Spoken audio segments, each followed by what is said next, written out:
¿Qué tal, amigas, amigos? Muy buenos días. Les saluda su servidor Arturo Aguirre desde Cuernavaca, Morelos, México, la ciudad de la eterna primavera. Me da mucho gusto darles la bienvenida una vez más a este ciclo Recuperando nuestro Patrimonio Cultural Compartido 2022, a nombre de la Universidad Interamericana. Y bueno, pues nuestro coordinador académico, el doctor Juan Antonio Siller Camacho, en esa gentileza y esa generosidad que le caracteriza, pues el día de hoy nos va a llevar una vez más de paseo en el tiempo y el espacio por un lugar que ha trascendido el tiempo. Y bueno, saludo con mucho gusto al doctor Juan Antonio Siller Camacho. Doctor, ¿cómo está usted? Muy buenos días. Muy buenos días a usted, al staff y al auditorio. Con el gusto de seguir con este ciclo, recuperando nuestro patrimonio cultural compartido, particularmente las misiones jesuitas guaraníes en Chiquitos, Bolivia. Y el día de hoy, ¿qué tema vamos a tocar, doctor? Vamos a continuar, hemos estado a lo largo de este ciclo hablando de manera puntual de cada una de las misiones que están en esta región. Tuvimos la oportunidad de ver el aspecto urbano en una conferencia anterior y ahora me parece importante hablar de los programas arquitectónicos comparativos de estas misiones jesuitas de Chiquitos en Bolivia y de las 30 misiones que están hacia la región más al oriente, hacia la región de Paraguay, Argentina y Brasil, que tanto estas como las de Bolivia han sido incluidas en la lista indicativa de Patrimonio Mundial, Patrimonio de la Humanidad por la UNESCO. A diferencia de las otras que son vestigios arqueológicos, muchos de ellos históricos, estas que hemos estado presentando se conservan en pie, todas ellas son edificaciones del siglo XVIII construidas en madera, teja, barro, y se han conservado por la propia comunidad que las sigue ocupando en su actividad y vocación religiosa. Muy bien, doctor, pues lo dejamos para que comparta su pantalla con nuestro amable auditorio. Queremos darle la bienvenida a nuestros amigos que nos siguen desde Estados Unidos, por supuesto, de nuestro país, México, de Centroamérica y también de Sudamérica y por supuesto algunas partes de Europa, de Asia que nos acompañan en este periplo cultural con el doctor Juan Antonio Siller Camacho. Adelante, doctor. Muchas gracias y vamos a dar inicio. Eh, Algunas de las claves que ustedes en esta grabación, que después tendrán oportunidad a través de YouTube o de alguno de los sistemas de grabación, puedan tener acceso, he puesto estas claves de referencia de las cuales en esta eh, plática que el día de hoy vamos a tener, voy a tocar de manera un poco rápida, pero las voy a tratar de ir integrando. El tema de los paisajes culturales, los entornos cultural y natural, los emplazamientos, categorías de cada uno de ellos, el dominio del entorno, que eso es muy importante de estas misiones, sus programas arquitectónicos, algo que he ido descubriendo y analizando, que es la traza espiritual, los paisajes culturales y los patrimonios inmateriales que todas ellas tienen a través de sus fiestas y tradiciones. En resumen, vamos a comentar esta relación con las que hace un momento mencioné, con Argentina, Paraguay y Brasil, para ver cómo estos programas arquitectónicos tienen constantes o invariantes, cosas que no cambian y que son, pueden estar presentes o no, pero que todas ellas forman parte de ese programa arquitectónico y cómo estas,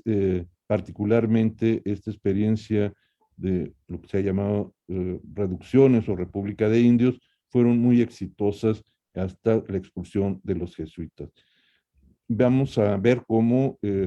el paisaje actual forma parte de ese referente y de ese entorno de sus asentamientos y cómo el patrimonio inmaterial de sus tradiciones y de los entornos de las estancias ganaderas y agropecuarias fueron también muy importantes y que van a ser probablemente motivos a futuro de estudios comparativos con los asentamientos de sus reducciones y misiones. Hago aquí una relación muy breve, no la voy a comentar, de reuniones que se han tenido en los muy recientes, a partir de 1920, 21 y 22, organizadas en Estados Unidos, en México, en Sudamérica, en congresos que hemos tenido, en algunas actividades que se han hecho en torno a los jesuitas por parte de universidades en España y que pueden ser motivo de consulta para el público que nos acompaña y que pudiera tener interés de consultar estas reuniones que se hacen de manera periódica y que son una referencia no publicada, es decir, tenemos muchas fuentes escritas, tanto bibliográficas como numerográficas, pero los trabajos más recientes son presentados en estos talleres, en estos cursos y en estos seminarios que se realizan en distintas partes del mundo en torno a este tema. Los objetivos de este ensayo, de esta investigación, son principalmente de cómo estas misiones tuvieron una adecuación al medio físico y cultural en su territorio, cómo la traza espiritual urbana de cada una de estas misiones fue importante, el paisaje cultural y la definición de este concepto y el patrimonio inmaterial y cómo está presente, y tuve oportunidad de documentar y fue parte de una de las conferencias de la misión guaraní de Santiago en Chiquitos, en la que pudimos ver esta actividad en vivo.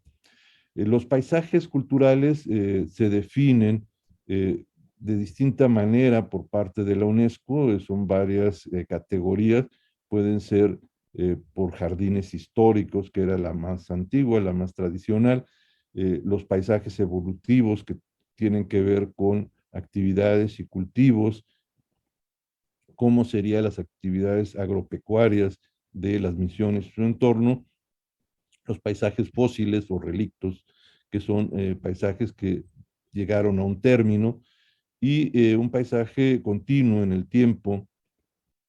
y categorías también de paisajes asociativos que tienen que ver con aspectos artísticos o culturales y que no necesariamente es una transformación en el paisaje natural por el hombre, sino que es una conceptualización de ese paisaje natural bajo una cosmovisión. Entonces, creo que estas modificaciones y cultivos en torno a las misiones y dentro de ellas o su estratificación, su traza, tuvo esta posibilidad de ser incluido como un paisaje cultural y bajo estas definiciones. El dominio del entorno es un aspecto muy importante, tanto en el entorno natural circundante de estas fundaciones, como las características de los emplazamientos que ellas tuvieron en lugares elevados que fueron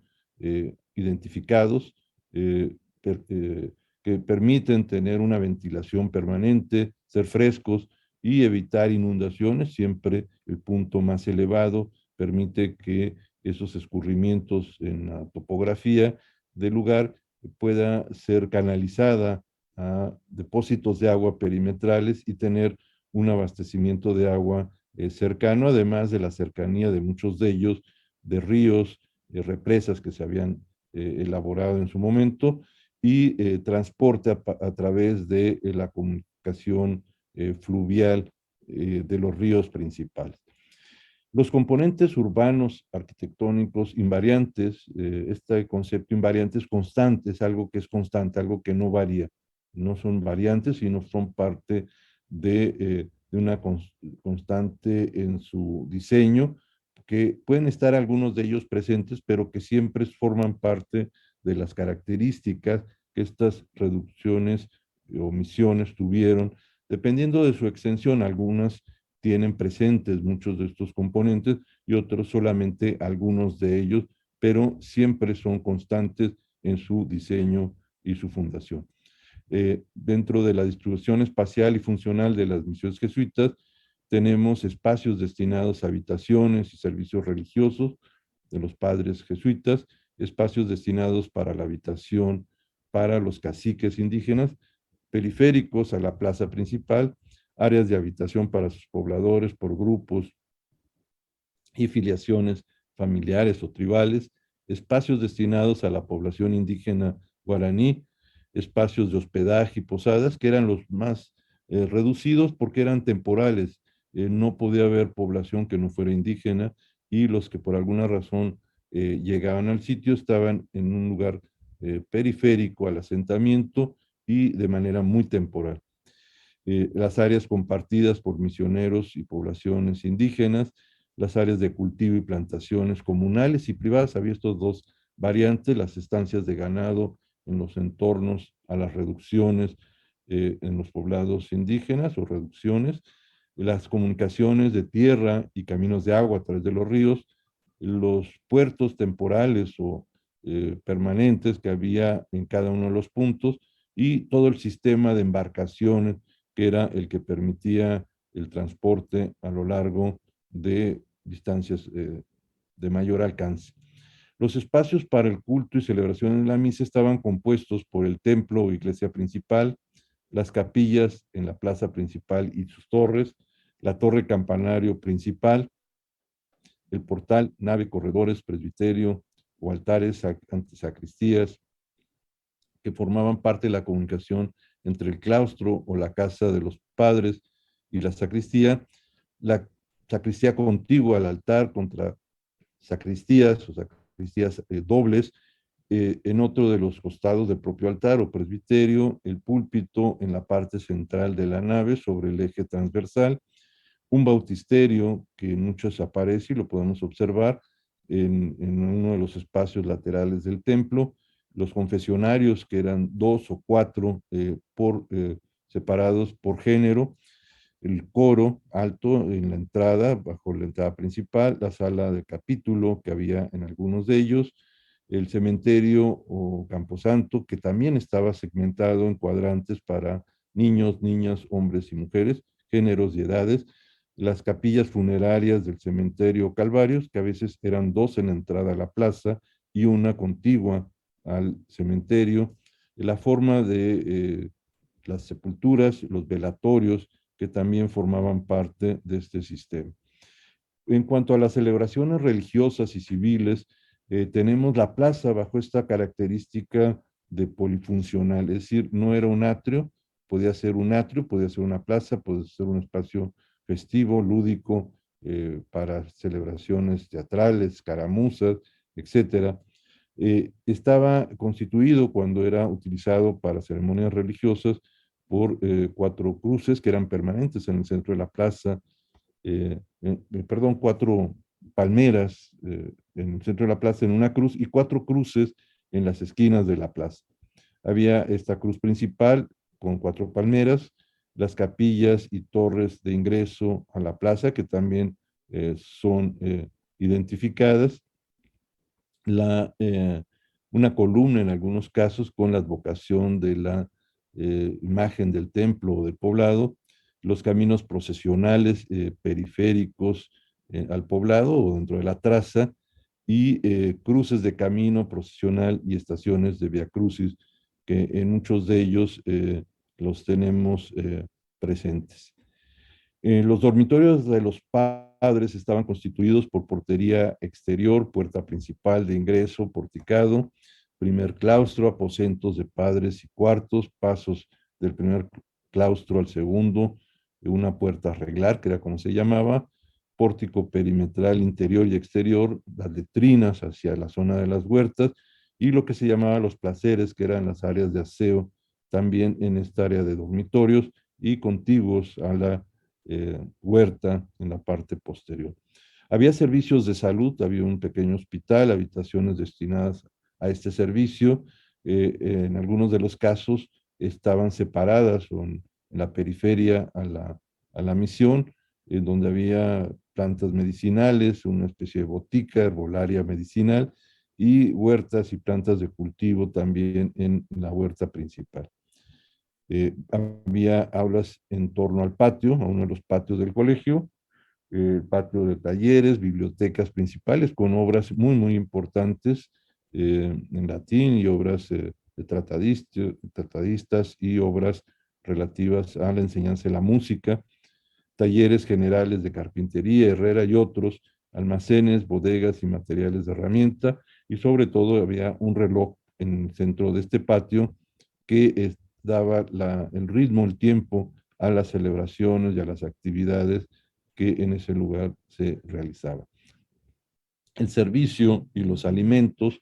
estaba estable, diseñado a través de un espacio de cocina, despensas, refectorio, anterrefectorio, panaderías, depósitos de cera, patios de servicio, huertas del propio colegio, estanques de aljibes, corrales, y había un rastro o matadero en el poblado, atrás regularmente de la huerta, y en una buena ubicación de los vientos para evitar mal olor en el conjunto urbano de la misión. Había áreas de resguardo de la producción y almacenamientos, como almacenes de la hoja de mate, que era comercializada, oficios de los misioneros, puertas de carretas, maestranzas de herrería y carpintería. Habíamos mencionado las casas de los caciques y de los indígenas, y otros espacios de resguardo, de habitación o de objetos. Era una casa grande llamada Otiwatsu, que era donde las mujeres solteras, viudas y niños vivían dentro de la reducción de la misión, pero en este espacio compartido entre estos grupos de mujeres mayores y de niños. Dormitorios, en algunos casos, que se tenía de negros y esclavos, donde los hubo, posada, hospedería o tambo para los visitantes foráneos, de manera muy temporal y ubicadas casi siempre un poco alejadas del núcleo central de la misión. La cárcel de la reducción, hierbales para el cultivo de mate y hierbas comerciales, consumo por parte de estas poblaciones españolas con las cuales se comercializaba este producto a cambio de un pago en moneda que era parte del pago del quinto real. Estancias de ganado mayor y menor, cultivos de algodón, huertos familiares y privados, huertos comunitarios y palmeras para eh, usar la hoja para cubiertas en algún momento, y después fueron sustituidas por cubiertas de teja para evitar incendios dentro del conjunto. Lo que era también muy importante eran los bancos de materiales para la edificación, entre ellos la cantera para la extracción de la piedra de algunas de las edificaciones, bancos de arcillas y morteros para los enjarres, muros y fabricación de losas de barro, de baldosas, ladrillos, tejas, que eran con los que se cubrían los edificios, las iglesias y las casas. Había hornos de cal, de piedra para la fabricación de cal para morteros y recubrimientos, no tan abundantes estos porque en algunas zonas no se tenía esta piedra caliza y los sistemas constructivos fueron diferentes, pero hacia el final en algunas de las misiones como la San José eh, se pudo tener la fabricación de cal y muros de mampostería con cal y morteros de cal. Bosques para la extracción de madera, para las cubiertas de edificios, en la cual se obtuvo gran parte de los elementos constructivos de todas estas edificaciones. Había hornos para fundición de herrajes de metal y probablemente sencillos astilleros de ribera para el transporte de productos y mercancías a través de los ríos. La imagen urbana de estas congregaciones de indios guaraníes nos plantea cuatro componentes según el estudio de este urbanista inglés Kevin Leach, que identifica la imagen de una ciudad a partir de estos componentes que cada ciudad o asentamiento tiene y que se ha denominado hitos o referentes de orientación, los nodos o lugares de actividad, los bordes naturales o culturales que delimitan elementos y espacios de la ciudad y su ordenamiento, asentamientos de los propios barrios, que es un componente más, el barrio o la congregación de estos grupos dentro del sistema urbano, y las circulaciones, que son las que articulan todo el sistema. Hay una descripción general muy similar eh, eh, de variantes en estos diseños de los templos, eh, pero siempre los componentes generales que son analizados en todas estas edificaciones tienen que ver con la topografía, edafología, geomorfología, usos agrícolas y pecuarios. Entonces, siempre hay un estudio previo al asentamiento de cuál es el mejor, aunque estos asentamientos tuvieron en muchos de los casos, particularmente los de Chiquitos, varios asentamientos temporales y cambios de ellos a los asentamientos que conocemos actualmente y que fueron ya los definitivos. Una interpretación de una traza espiritual que he encontrado en estas invariantes tiene que ver con la estructura. No guardan todas ellas una orientación permanente a un rumbo, es decir, otras órdenes religiosas tienen un eje oriente-poniente que se guarda de manera permanente en sus templos, pero en estas edificaciones guaraníes y estas misiones jesuitas en esta región, la orientación del templo es muy variable. Seguramente depende de la geomorfología del lugar y del mejor emplazamiento más plano en la parte alta de estas lomas para el templo y los ejes principales. Entonces vamos a encontrar una diversidad de orientaciones, pero en todos los ejes que las conforman hacen una cruz,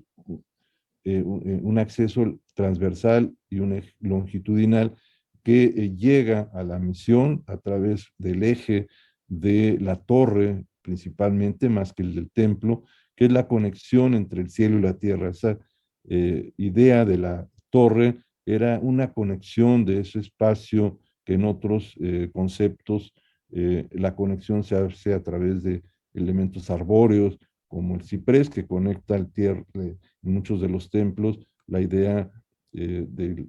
la tierra y el cielo por su verticalidad y esbeltez. En este caso, la torre es esa conexión vertical del asentamiento con la parte celeste. Esto tiene que ver en la orientación de oriente-poniente en otros asentamientos, no es exactamente el de los jesuitas, con la orientación hacia la Meca, hacia Jerusalén. Estos componentes del esquema de la cruz y de sus asentamientos tienen que ver, como lo he mencionado,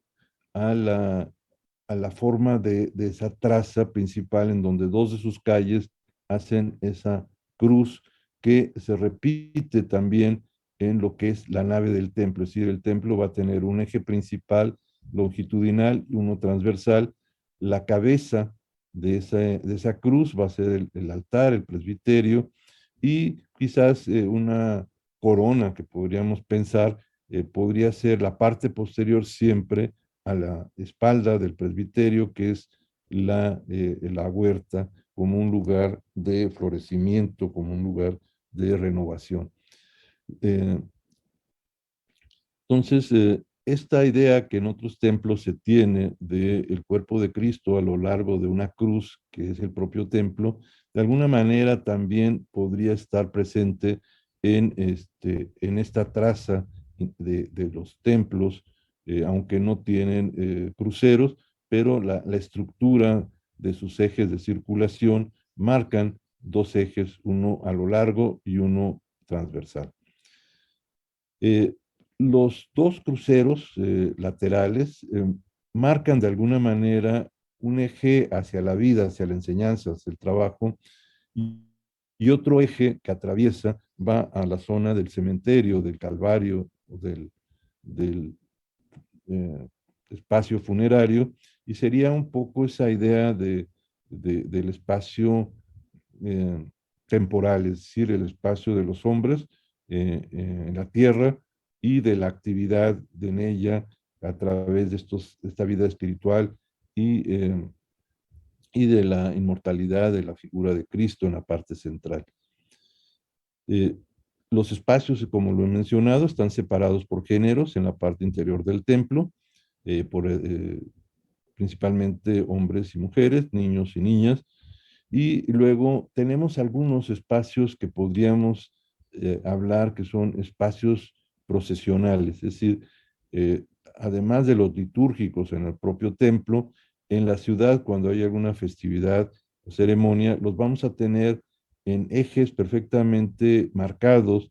en las estaciones que estas cruces tienen a lo largo de la población, y uno directo, longitudinal, que llega a la plaza principal, a su cruz y luego al templo, es el de la capilla de Betania. Es una capilla pequeña en la parte exterior, sobre el eje principal, desde el cual en una fecha especial se hace esa celebración, esa procesión hasta la plaza principal, y posteriormente la celebración eh, dentro del templo o dentro de la propia plaza. Los componentes del paisaje natural que hemos descrito tienen que ver con la geomorfología, el sistema hidrológico, y cómo estos están presentes como paisajes compartidos, mixtos, y que deben ser conservados, y que actualmente algunos, los que son periféricos a las reducciones, se han ocupado con asentamientos que formaron parte de espacios naturales. Eh, el otro aspecto importante es el entorno natural y el agua. Estos componentes tienen que ver con la captación, conducción, eliminación, almacenamiento de agua y sistemas especiales para el riego y humedales, las aguadas circundantes a la misión para el almacenamiento de aguas, las cubiertas siempre son canalizadas, el agua de lluvia, el agua de precipitación pluvial, a estos canales, y son llevadas a estos aguajes, y en la parte perimetral a los asentamientos vamos a tener diversos cultivos, principalmente de mate y de algodón, además de los que están en las zonas más retiradas, agropecuarias, que forman parte de todo el sistema misional en esta región. Por lo cual, el paisaje hecho por el hombre de cultivos de árbol de mate constituye un paisaje evolutivo, un paisaje cultural que va a estar presente en estas eh, misiones, en estas fundaciones. Algunos comentarios finales que he querido agregar a esta charla son que estos estudios comparativos nos permiten ver estas variantes o invariantes en esta región. Podemos compararlas con otros asentamientos jesuitas en otras latitudes que tuvieron otras características, como estas en esta región de la Paracuaria. Bajo este modelo de invariantes se mantuvo en las distintas fundaciones, cambios y asentamientos, como esta traza espiritual es un concepto único propio de estas edificaciones urbanas, y el estudio de la arquitectura y de la arqueología histórica de los sitios y de sus vestigios nos permitirá a futuro tener un mayor conocimiento de cómo fueron eh, edificadas, modificadas, transformadas, etcétera. Un corpus de un catálogo visual para las misiones jesuitas en América lo hemos realizado, fue publicado hace 2 años, y que tuvimos oportunidad de llevarlo a cabo. Actualmente estamos haciendo uno de un corpus también visual, catálogo de colegios jesuitas, principalmente en zonas urbanas de población mixta. Vamos a pasar a algunas imágenes que tienen que ver con esta distribución y asentamientos. Este es un mapa de la región de Chiquitos, ya posterior a la expulsión de los jesuitas en 1765. Este mapa es de 1789, se conserva en la Biblioteca Nacional de Río de Janeiro, en Brasil, y podemos ver cómo está con este glosario los distintos pueblos que fueron establecidos en las misiones que originalmente fueron fundaciones jesuitas. Aquí se ve todos los sistemas de comunicación por medio de ríos, de caminos y la distribución en esta región oriente de Bolivia de las misiones de Chiquitos. Esto es el circuito misional de muchas de ellas, sus fechas de edificación que he mostrado a lo largo de este ciclo y que podemos ver cómo en esta región del primer asentamiento y fundación de población española de Santa Cruz de la Sierra, estuvo al sur de este sitio, San José, en este punto, a las estribaciones de la sierra, y posteriormente ese es cambiado a Santa Cruz de la Sierra actual. Y esta es la zona de las misiones en esta región que en este ciclo hemos estado comentando. Aquí están algunas de estas eh, portadas, de fachadas, como en todos los casos hay una estructura portante de madera, un pórtico al frente, en algunos una especie de balcón o andador, los accesos, las cubiertas en armaduras de dos aguas de madera y las cubiertas con teja y la escala que podemos observar en ellas. Aquí vemos otra como destacan en algunos casos la ventana del coro, que es esta ventana central, el acceso y la decoración de pintura mural a lo largo de la fachada principal y los dos pórticos laterales, los soportes en madera, que es la estructura portante, las armaduras y se repiten los materiales. Aquí podemos ver otra más de ellas, como la armadura eh, forma parte de la estructura portante, que es interesante porque se hacía primero la estructura de madera con columnas, apoyos aislados, se hacía las cubiertas, se techaba y posteriormente ya se podía utilizar y posteriormente se hacían los muros laterales, la portada, pero el inmueble quedaba establecido en su estructura principal. Son estructuras con apoyos aislados, no hay muros o apoyos corridos de carga, aunque son muros más bien divisores. Y esta es una vista de esta pequeña capilla hecha con bajareque y con palma, de la capilla de Betania con su cruz, y es un eje procesional importante afuera de la población que era utilizado por los miembros de esa comunidad en las celebraciones procesionales. Muchas de estas misiones que hemos estado mencionando, como esta de San Javier, que la mostramos en un dibujo anterior, se puede ver el diseño, cómo corresponde a un diseño perfectamente proporcional en sus medidas, en sus proporciones áureas, en las secciones que son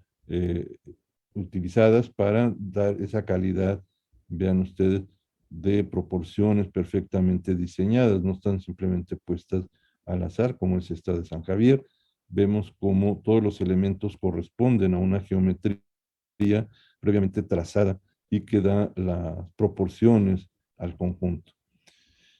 Lo que vamos a ver en esta serie de imágenes son algunas de estas misiones. Esta es la de San Javier, aquí está ubicada en esta parte, aquí está Santa Cruz, San Javier, y vemos cómo está este pórtico cubierto, este pórtico lateral, la cubierta se extiende hasta estos puntos, está la nave principal de mayor dimensión al centro, mitad de ella en los laterales, este eje principal que remata en el presbiterio y un eje transversal en las dos puertas laterales, la que da al Camposanto y la que da al patio de los talleres y el colegio, dos altares laterales con sus retablos, la sacristía y otra lateral también, el presbiterio con un retablo, el púlpito siempre va a estar en la parte intermedia, en este punto, y los confesionarios, vemos aquí dos, tres, hay tres o cuatro o dos de ellos en los segmentos que corresponden a esta división por géneros en la parte interior. El sotocoro y el coro alto en esta parte y la sacristía.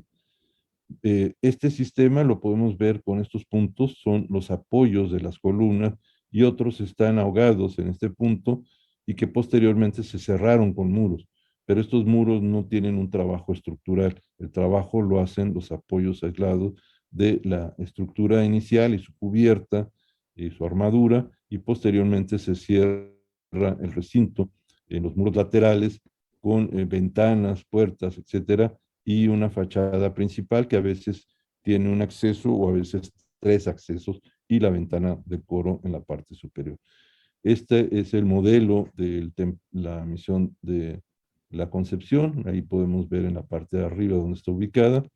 y vemos cómo se repite ese modelo, una nave principal sin crucero, una nave amplia en la parte central, naves laterales, el eje transversal, el eje principal, los pórticos perimetrales para proteger de lluvia y sol, las sacristías y los recintos anexos al presbiterio. La de San José, que aquí podemos verla también, como tiene un bautisterio, tiene el eje principal, un pórtico, dos laterales y uno al frente, y la parte del presbiterio. Aquí está ubicado San José con respecto a Santa Cruz. Y San Rafael, aquí la podemos ver en la parte de arriba, repite el mismo modelo, es un modelo cuadrangular con los pórticos al frente y laterales, un bautisterio lateral, los dos ejes de puertas en ese sentido. Ahí podemos ver el púlpito en la parte central y el presbiterio con sus dos sacristías laterales. San Miguel, aquí aparece, está contigua a estas misiones. Vemos cómo conserva las mismas proporciones, una nave central, dos laterales, sus accesos laterales, frontales, y luego cómo se comunican las habitaciones de los padres con sus distintas funciones que mencioné anteriormente. Santana es otra planta arquitectónica. Aquí podemos ver el coro alto en la parte superior, la misma nave longitudinal, el eje transversal, las sacristías perimetrales, el púlpito principal, la torre, aquí aparece la torre campanario, que es la conexión entre el cielo y la tierra, eh, y que en otras culturas, como mencioné, se usa el ciprés como referencia iconográfica, iconológica, de esta atribución de un árbol que comunica y conecta el cielo con la tierra. Entonces, la torre aquí en estas misiones hace esa conexión vertical con el emplazamiento del recinto religioso y la parte celeste. Y aquí vemos algunos detalles que hemos mencionado en las sesiones anteriores, como esta madera obtenida de sus bosques es tallada perfectamente con instrumentos de metal y, parte de las escuelas y talleres será de carpintería, y vemos cómo el fuste o la columna está perfectamente tallada. eh, Tiene estos capiteles de 4 secciones, estas ménsulas que permiten ampliar el soporte de las vigas eh, con hachuela, que son talladas, y luego la cubierta con carrizo, lodo y teja, y los goteros. Aquí vemos este otro detalle, como este apoyo longitudinal se soporta a través de este arco hecho en madera, la armadura con estos doble tirante en la parte superior, los capiteles, y vean toda la estructura es de madera, y se han colocado posteriormente las fachadas y los muros laterales.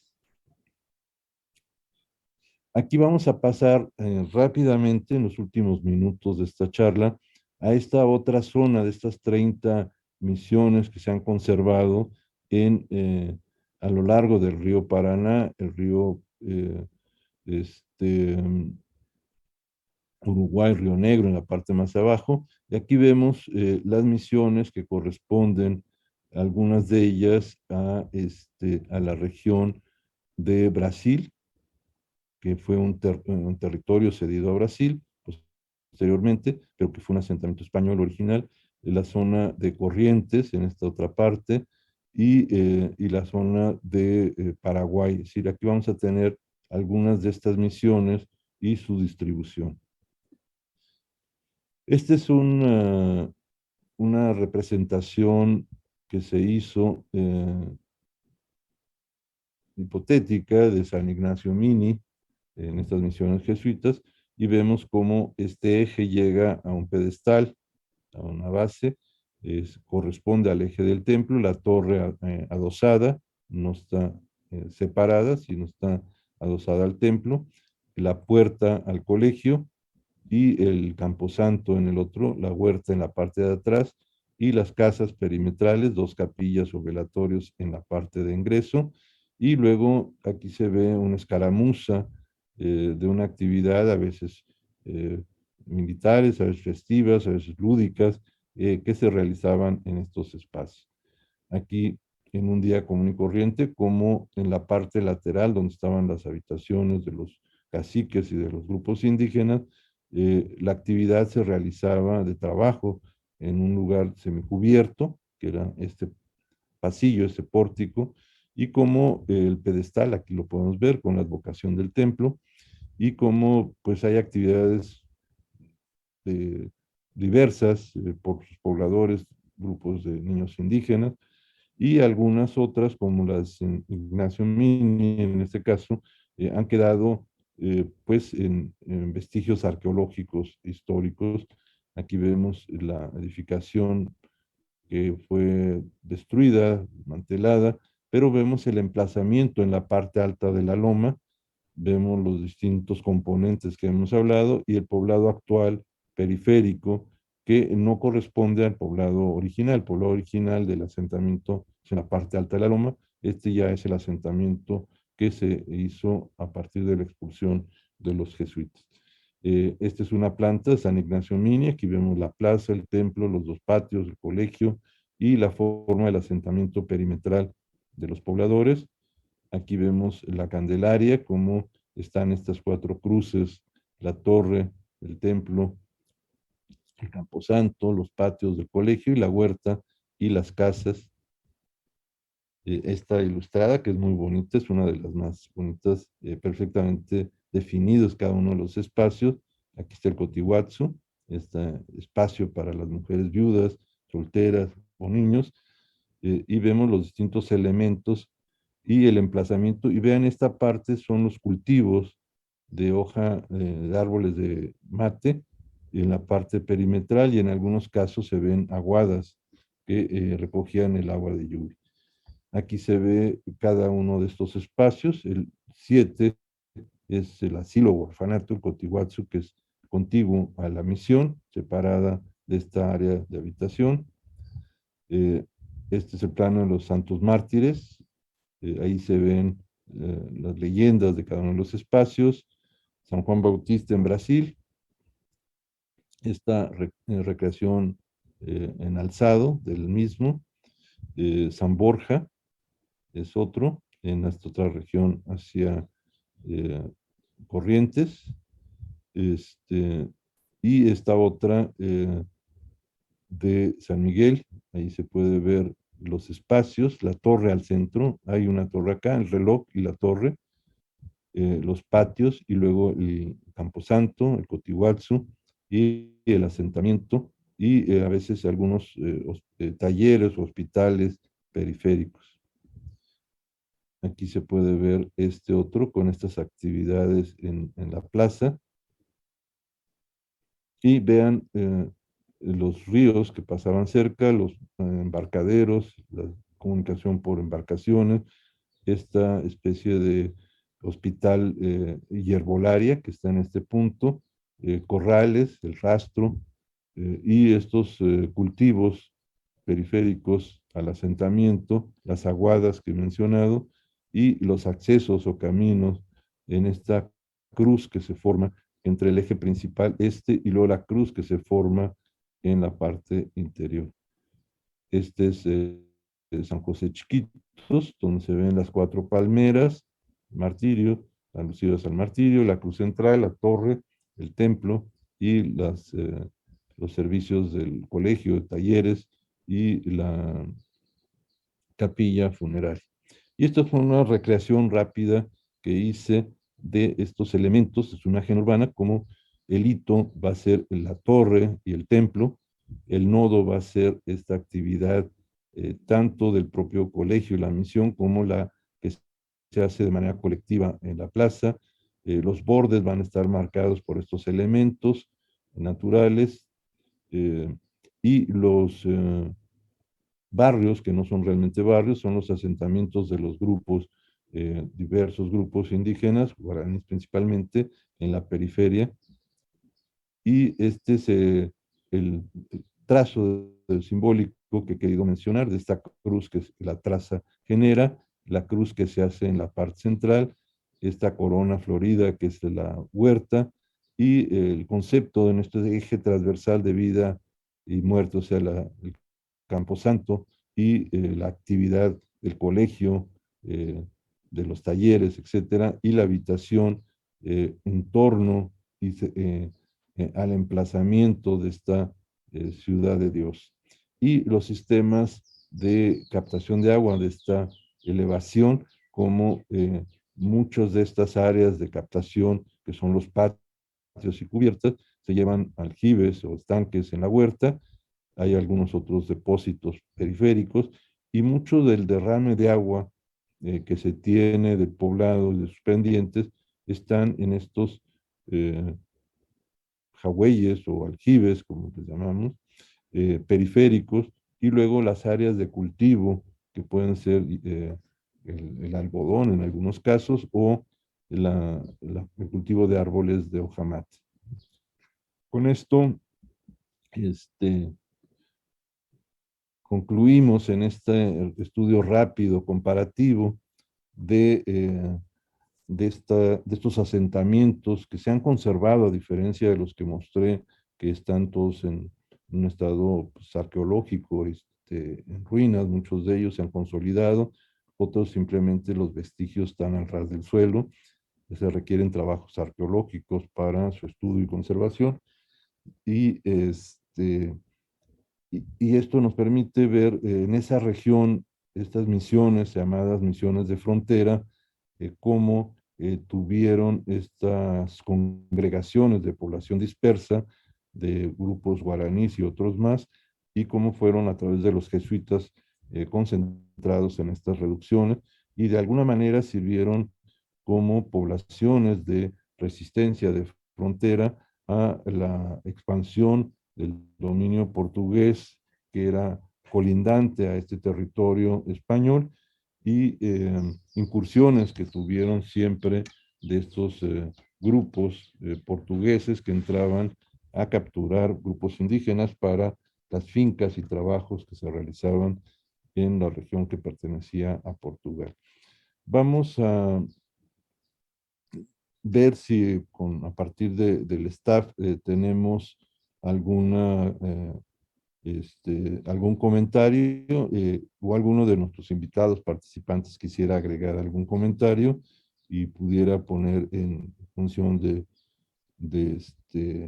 visual para poder ver. Y a través del chat creo que hay una pregunta de una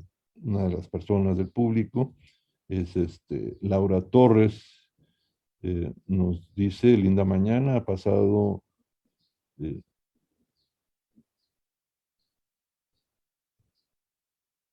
sí, no entiendo muy bien la pregunta, pero bueno, la UNESCO ha ayudado, no con recursos económicos, sino con apoyos técnicos, asistencias, a que se identifiquen algunas de las que se han conservado, que no han sido modificadas de manera sustancial, que sean incluidas en esa lista indicativa de sitios de patrimonio mundial. Y, y de esa manera han sido incluidas a manera no solo de país, sino de región. Es decir, hay una declaratoria para estas misiones de Paraguay, Argentina y Brasil. Y ahí está otra de estas misiones que no han tenido tantas modificaciones, que se han conservado en la región de Chiquitos. Y ahora, hay otra pregunta. ¿Cómo hace la UNESCO para estudiar patrimonio en zonas de conflicto? Bueno, existen los cascos azules, está este grupo que en zonas de conflicto pues se tratan no solamente de hacer esa protección a sus habitantes, que es el patrimonio de los lugares vivo, sino de sus hábitats, sus habitaciones, su herencia, pero ha sido pues conflictivo casi siempre. La destrucción ha sido total. Hay dos ejemplos, hay muchos ejemplos. Por ejemplo, una declaratoria que hizo UNESCO fue a los lugares donde estas bombas atómicas en Japón explotaron, mataron población y destruyeron el lugar, y fue declarado bajo la categoría 6, que es poco usada, como una zona de evidencia de lo que no debe de hacerse. Es decir, es un sitio donde el referente, así como los campos de exterminio, han sido identificados como referentes de nuestra historia, en donde eso no debe de volverse a repetir, es decir, estos desastres atómicos o campos de exterminio. Y en otras zonas, pues se trata de proteger en lo posible ese patrimonio y sobre todo sus habitantes. Dos ciudades que quedaron devastadas en la Segunda Guerra Mundial fue Varsovia, y la UNESCO permitió la reconstrucción eh, y se valoró y se fue declarada porque los habitantes seguían estando ahí, aunque la ciudad se reconstruye, no era la original, pero se reconstruye muy cercana a la forma en que fue, pero es una referencia de identidad de estos pobladores. La otra fue Filipinas, que en la ciudad de Manila, que prácticamente quedó devastada por bombardeos. Creo que son las dos ciudades, una asiática y, y otra en Europa, y bueno, la de Japón, que han sido destruidas en su totalidad. Hay otra pregunta de Valeria Mendoza. Buenos días. ¿La distribución de los templos era más o menos estandarizada o era planeada según el arquitecto encargado de la construcción? Bueno, los constructores son los propios jesuitas. Muchos de ellos tenían conocimientos de arquitectura, de escultura, de pintura, de música, sobre todo, que es una de las actividades que en estos lugares sí se desarrolló. Y el emplazamiento yo considero que tiene que ver con la geomorfología del lugar, es decir, se buscaba un emplazamiento cercano a fuentes de comunicación, de ríos, de caminos, en puntos cercanos a otras estancias de producción agropecuaria, y la elevación permitía ser observado en el paisaje ese lugar, pero además permitía una mayor iluminación, ventilación, circulación de aire, y permitía que no estuviera en zonas inundables, que estuviera en un lugar donde la parte alta, en la explanada, se usara sin modificar tanto la topografía, con menor trabajo, se pudiera realizar esa plaza horizontal, el templo, las huertas, los servicios, y luego de manera perimetral, siguiendo tres secciones al templo, las edificaciones siguiendo las curvas de nivel del lugar. Ahora, la orientación no es constante. Uno pensaría que siempre se buscaba que todas el templo tuviera un eje oriente-poniente. No es así. Va a depender más de las características de la geometría, en donde la forma de emplazar la edificación de la misión y la plaza fuera la más adecuada. Entonces vamos a tener templos con orientación oriente-poniente, norte-sur, noreste, suroeste. Es decir, vamos a tener una diversidad de orientaciones que quizás en algún otro programa mencione la diversidad, al menos en las de Chiquitos que he podido analizar, las tenemos a distintos rumbos. Es decir, la orientación no va a ser una constante litúrgica, sino el concepto de la ciudad va a ser el que va a predominar sobre la orientación, que es la ciudad de Dios, una ciudad con grupos indígenas, no había población española, y todos los elementos que he mencionado en sus invariantes. Nos agradece esta Andrea Romero la información proporcionada, y bueno, yo los invito a que con detalle vean esta grabación y muchos de la información eh, puede ser consultada ya con más detalle, pueden pausarla, y haré algunas correcciones ahí ortográficas y de dedo que ahorita en la presentación pude ver, que luego el autor no las ve. Pido una disculpa de algunas que se fueron ahí, pero pueden consultar esta conferencia que está con muchos detalles y que fue presentada, parte de ella, no la parte de Chiquitos, sino la parte de Paraguay, Brasil y Argentina, en el segundo congreso virtual que se hizo en Argentina el año pasado y que va a ser publicado también en próximo año seguramente, y que van a poder tener acceso a él. Entonces, creo que son todas las preguntas que tenemos, son ya las 12 del día y queremos, sí, gracias, queremos agradecer al público que nos acompañó e invitarlos para el próximo miércoles a las 11 con esta serie de conferencias. Estoy tratando de continuar este ciclo a la época contemporánea. Vamos a hablar de la Catedral de Santa Cruz y posteriormente me gustaría tocar temas de los museos principales de arte, o sea, que esta ruptura no se hace con la expulsión de los jesuitas y que la continuidad de un área de estudio puede ser hasta la época actual. Entonces vamos a tener una ampliación del ciclo de las misiones a la vida contemporánea y artística y cultural de esta región de Bolivia, que creo que